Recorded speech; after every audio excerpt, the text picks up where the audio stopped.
नमः संस्कृताय दोस्तों, यूट्यूब से मैं साधना आप सबका स्वागत एवं अभिनंदन करती हूँ। कैसे हैं दोस्तों आप लोग? आशा करती हूँ कि स्वस्थ व्यस्त मस्त होंगे, अपना और अपने परिवार का ख्याल रख रहे होंगे दोस्तों। इसी आशा और विश्वास के साथ दोस्तों आइए आज का पाठ शुरू करते हैं।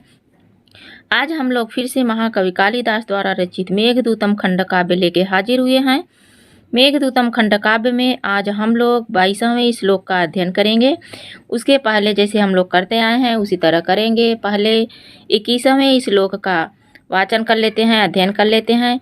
तो 21वें श्लोक में यक्ष कह रहा है मेघ से कि जब तुम नर्मदा का जल लेकर आगे बढ़ोगे तो जो सारंग है वह तुम्हारे मार्ग का अनुसरण करेंगे, निर्देश करेंगे, तुम्हें बताएंगे। और कैसे बताएंगे? तो वह आधे कह रहा है कि आधे उगे हुए जो केसर हैं, जो हरे पीले कदम के पुष्पों को देखकर, और वह हरे पीले जो कदम्ब है वह दलदलों में प्रथम बार जो प्रकट हुई हैं, ऐसे कलियों को खाकर वनों में पृथ्वी के अधिक सुगंधित गंध को सूंघकर हरिण जल कणों की वर्षा करने वाले तुम्हारे मार्ग को सूचित करेंगे। किसके? तुम्हारे मार्ग यानी मेघ के मार्ग को। उसके बाद 22 नंबर श्लोक का अध्ययन करते हैं।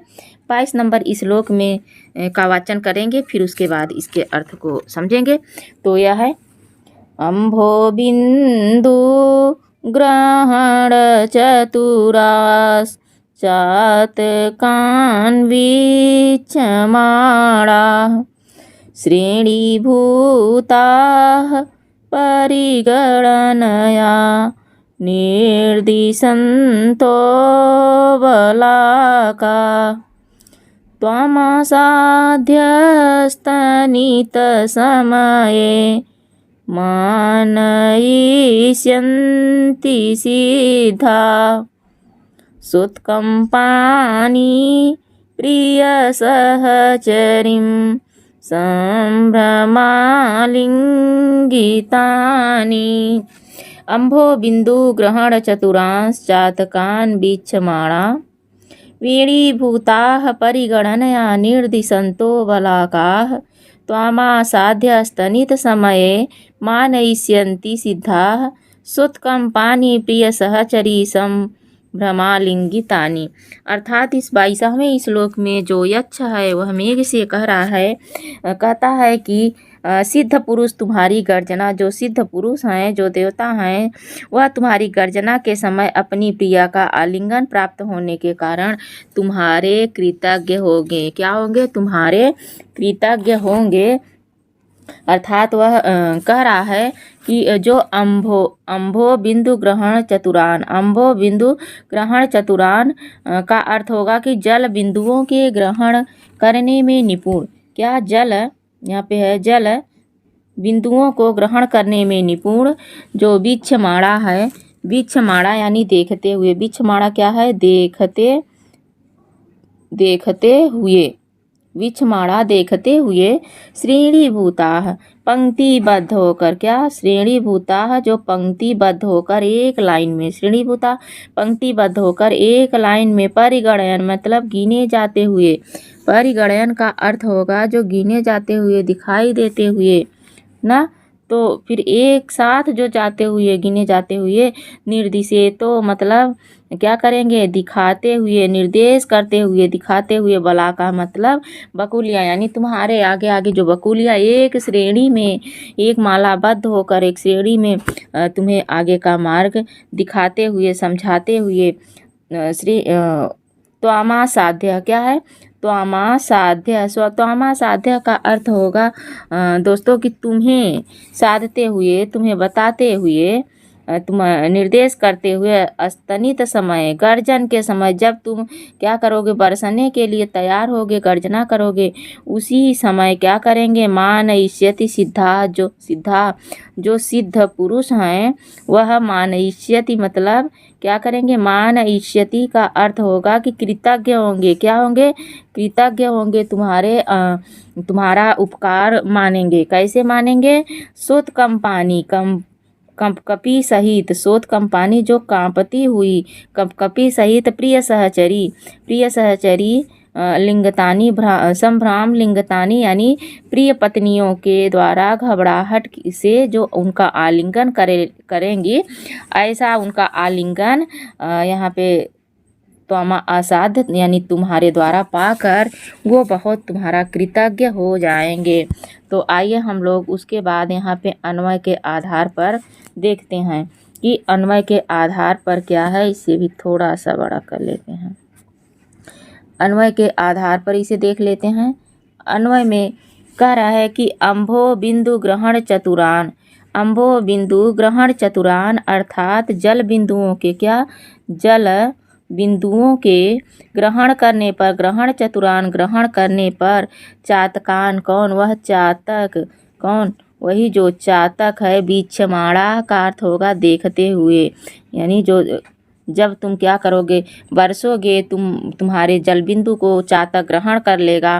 ग्रहण करने के बाद देखे उसके बाद दिखाई देगा क्या, श्रेणी भूता, श्रेणी भूता मतलब पंक्तिबद्ध होकर, क्या पंक्तिबद्ध होकर यानी ऐसे एक लाइन में पंक्ति में होकर, बलाका मतलब बकुलियाँ, क्या बगुलियाँ, परिगणनया, परिगणनया का अर्थ हो जाएगा कि गिनी जाएंगी, क्या गिनी जाएंगी लोगों के द्वारा कि 1 2 3 4 5 ये जा रही हैं, गिनी जाएंगी। निर्देशित, निर्देशिता मतलब होगा कि दिखाएंगी, तुम्हें अंगुलियों से दिखाएंगी 1 2 3 4 5 ऐसे दिखाते हुए, निर्देशित करते हुए। सिद्धा सिद्ध पुरुष की स्तनित समय, उस समय, स्तनित समय यानी गर्जना के समय, क्या गर्ज जो होगा गर्जना के समय, जब तुम गर्जना करोगे, गर्जना के समय नहीं हो रहा, गर्जना के समय जब तुम गर्जना करोगे यानी बरसने वाले होगे, जब तुम बरसोगे, चातक को जल देने के लिए जब तुम बरसोगे, उस समय क्या करेंगी वो लोग कि, और उसी समय जब बकुलियाँ आकाश में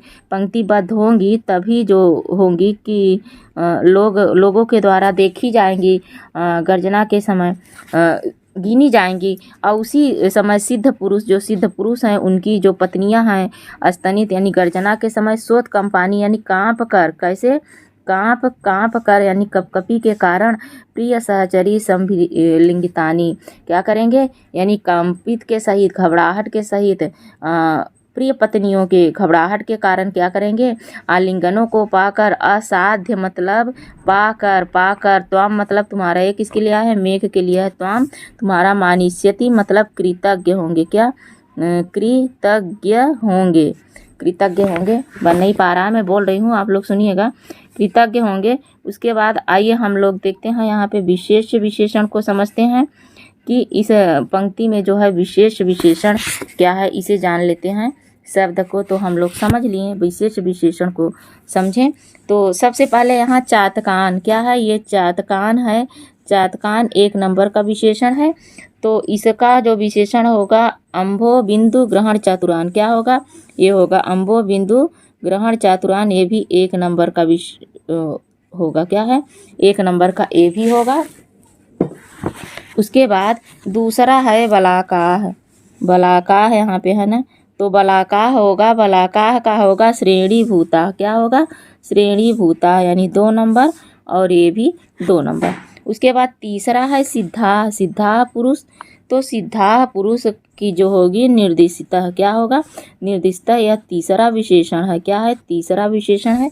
उसके बाद मान शोथ कंपानी, ये है शोथ कंपानी, ये चौथा विशेषण है, और इसका होगा प्रिय सहचरी आलिंगितानी, क्या प्रिय सहचरी आलिंगितानी। तो 4 विशेषण इसमें है।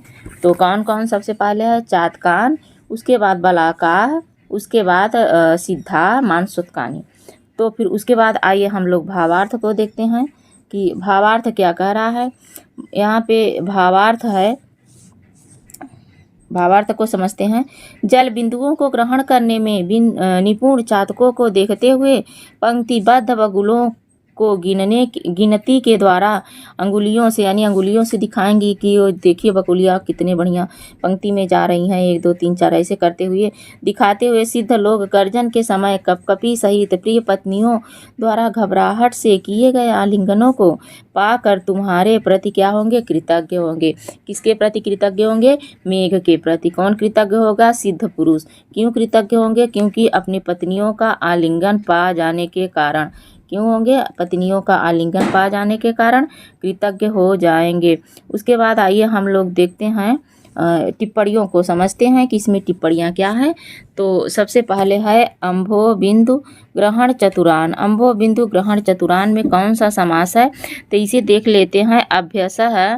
अभ्यसः बिंदवः, तो इसमें षष्ठी तत्पुरुष समास है। कौन सा? षष्ठी तत्पुरुष समास है दोस्तों। उसके बाद उसी को अम्भो बिंदु तेषाम ग्रहणम, यह इसमें भी षष्ठी तत्पुरुष समास है। कौन सा? षष्ठी तत्पुरुष समास हो जाएगा। उसके बाद तीसरा है तस्मिन चतुरान, यानी जब पूरा लेंगे अम्भो बिंदु ग्रहण चतुरान यानी तस्मिन चतुरान तक पूरा जब ले लेंगे तब इसमें सप्तमी तत्पुरुष समास हो जाएगा। कौन सा? सप्तमी तत्पुरुष समास। वीक्षमाणः कैसे बना है? वीक्षमाणः कैसे बना है? तो यह बना है वी उपसर्ग से। किससे? वी उपसर्ग से, प्लस इसमें इच्छ धातु है। कौन सा? इच्छ धातु है, प्लस क्या है? सानच प्रत्यय। कौन सा? सानच प्रत्यय है। श्रेणीभूताः, श्रेणीभूताः में कौन सा समास है? तो श्रेणीभूताः में अश्रेयेणः श्रेणयोः यथा संपश्यन्ते तथा भूताः इति, इसमें कौन सा समास है? तो इसमें तत्पुरुष समास है। कौन सा? तत्पुरुष समास है दोस्तों। उसके बाद आइए अगली टिप्पणी देखते हैं। अगली टिप्पणी क्या है? तो अगली टिप्पणी श्रेणी है। श्रेणी बना कैसे है? तो श्रेणी शब्द जो है वह श्रेणी धातु से, कौन सी? श्रेणी धातु है, प्लस चिव प्रत्यय है। क्या? चिव प्रत्यय, और चिव प्रत्यय से बना है। उसके बाद भूता शब्द कैसे बना है? तो भू धातु से। इसमें क्या है? भू धातु है, प्लस अक्त प्रत्यय लगा के, अक्त में टाप प्रत्यय जो स्त्रीलिंग है उसे लगा के भूता बन गया है। परिगणनया, परिगणनया कैसे बना है? तो इसमें परि उपसर्ग है। क्या है? परि उपसर्ग है, और प्लस इसमें परि उपसर्ग है, गण धातु है। कौन सा? गण धातु गिनने के योग्य में होता है, प्लस युच प्रत्यय है। कौन सा? युच प्रत्यय है, और प्लस टाप प्रत्यय लगा के बन गया है। ये है युच प्रत्यय। निर्दिशंतः, निर्दिशंतः कैसे बना है? तो निर उपसर्ग से बना है। सबसे पहले इसमें निर उपसर्ग लगा है, उसके बाद दिश धातु है। कौन सा? दिश धातु है। उसके बाद यहाँ पे सत्री प्रत्यय लगा है। कौन सा? सत्री प्रत्यय से। असाध्य कैसे बना है? तो जो असाध्य शब्द है वह बना है आ से। आ का मतलब आंग होता है, आंग उपसर्ग है इसमें, और प्लस सद धातु है। कौन सा? सद धातु है, प्लस अक्त्वा है। क्या? अक्त्वा प्रत्यय के स्थान पर लेप हुआ है। कौन सा? लेप हुआ है। उसके बाद अस्तनित समय, अस्तनितस्य समय, तो इसमें भी षष्ठी तत्पुरुष समास है। कौन सा? षष्ठी तत्पुरुष समास है। उसके बाद अगली टिप्पणी को देख लेते हैं कि क्या है? मानयिष्यन्ति। मानयिष्यन्ति शब्द कैसे बना है? तो इसमें बना है मान धातु से। किससे? एक चल नहीं रही, पेन छूट रही है। मान धातु है इसमें, मान धातु, और प्लस ऋच प्रत्यय है। क्या है? ऋच प्रत्यय है। लिट लकार का प्रथम पुरुष का बहुवचन का रूप है। लिट प्रत्यय लिट लकार प्रथम पुरुष का बहुवचन का रूप है। उसके बाद शोधकंपानी। शोधकंपानी शब्द कैसे बना है? तो शोधकंपानी को देख लेते हैं। इसमें कौन सा समास है? उत्कंपेन सह सहितानि वा, उत्कंपेन सह सहितानि वा। इसमें तुल्योगिता क्या है? तुल्योगिता बहुव्रीहि है। क्या? तुल्योगिता बहुव्रीहि समास है दोस्तों। प्रिय सहचरी संभिलानी कैसे बना है? इसमें कौन सा समासता है? तो प्रियश्च ताः सहचरः, प्रियश्च ताः सहचरस्य, इसमें कर्मधारय समास है। कौन सा? कर्मधारय समास है। उसके बाद तासाम संभ्रम, यहाँ तक लेंगे, यहाँ तक देख लेते हैं। जब यहाँ तक लेंगे तब क्या बन जाएगा? तब कौन सा समास आ जाएगा? ताह प्रिय सहचरी, प्रिय सहचरी तब बनेगा इसमें षष्ठी तत्पुरुष। कौन सा? षष्ठी तत्पुरुष समास बनेगा। अगर पूरे शब्द को ले लेते हैं, प्रिय सहचरी संभ्रम लिंगितानी, पूरे को ले लेंगे तब कौन सा समास होगा? तब इसमें होगा तृतीया तत्पुरुष समास। कौन सा? यहाँ पे तृतीया तत्पुरुष समास हो जाएगा दोस्तों। तो ये था आज का 21वां नंबर श्लोक। तो आशा करती हूँ कि आप लोगों को 21वां नहीं, ये 22वां नंबर श्लोक है। आशा करती हूँ कि आप लोगों को समझ में आया होगा और वीडियो अच्छा लगा होगा। अच्छा लगे तो लाइक शेयर कमेंट करें, और जो हमारे नए साथी हों चैनल को सब्सक्राइब न करें हों तो सब्सक्राइब करें दोस्तों, और हमारा उत्साह बढ़ाएं। कमेंट के माध्यम से अपना सुझाव हमें ज़रूर दें। नमः संस्कृताय। धन्यवाद।